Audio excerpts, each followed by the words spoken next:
Petrus menulis untuk menguatkan dan menasihati orang-orang percaya yang mengalami penganiayaan yang mengerikan. Ia menekankan rasa syukurnya atas belas kasihan, kebangkitan, dan keselamatan Kristus. Di dalam Kristus kita memiliki warisan yang kekal, pengharapan yang hidup, dan sukacita yang tidak dapat diungkapkan. Ia mengingatkan orang-orang percaya bahwa penderitaan dan pencobaan yang mereka alami hanya bersifat sementara dan berfungsi untuk menguatkan dan memurnikan iman mereka.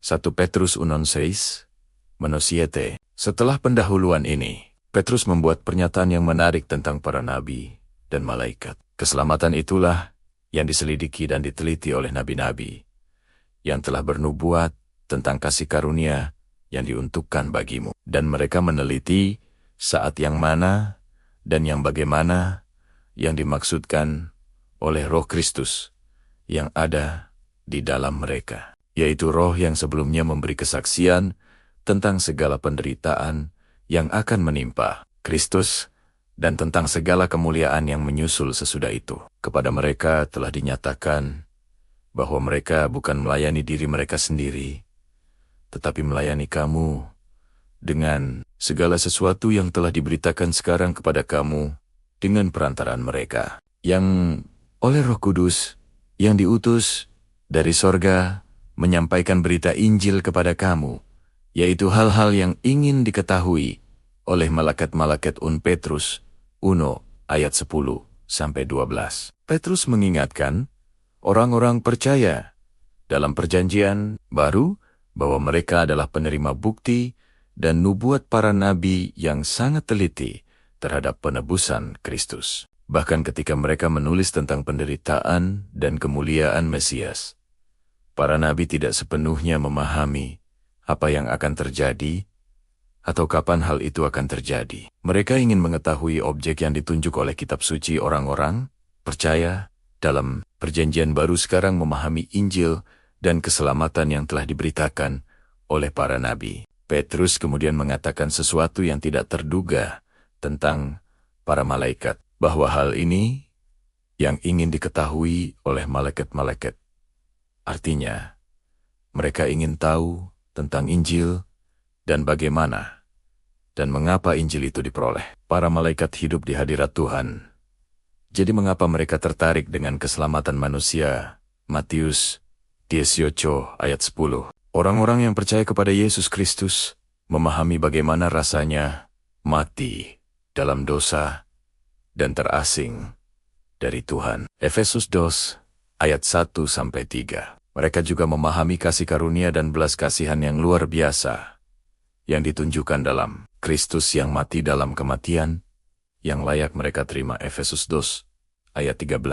Mereka diadopsi ke dalam keluarga Tuhan dan hubungan mereka dengan Tuhan ditebus. Roma 8 ayat 14-17. Malaikat di sisi lain tidak mengetahui manisnya penebusan. Mereka tidak memiliki pengalaman tentang kasih karunia dan keselamatan. Malaikat di surga tidak pernah terpisah dari Tuhan. Mereka juga tidak pernah mengenal rekonsiliasi atau keintiman yang mengikutinya. Ini adalah konsep asing yang menggugah rasa ingin tahu mereka. Kata Yunani untuk ingin diketahui berarti membungkuk secara fisik, mengintip dengan saksama, dan memeriksa dengan penuh rasa ingin tahu.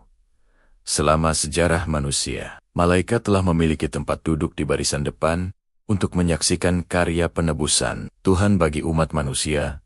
1 Timotius 3 ayat 16. Kitab Ibrani menggambarkan mereka sebagai roh-roh yang melayani, yang diutus untuk melayani mereka yang harus memperoleh keselamatan.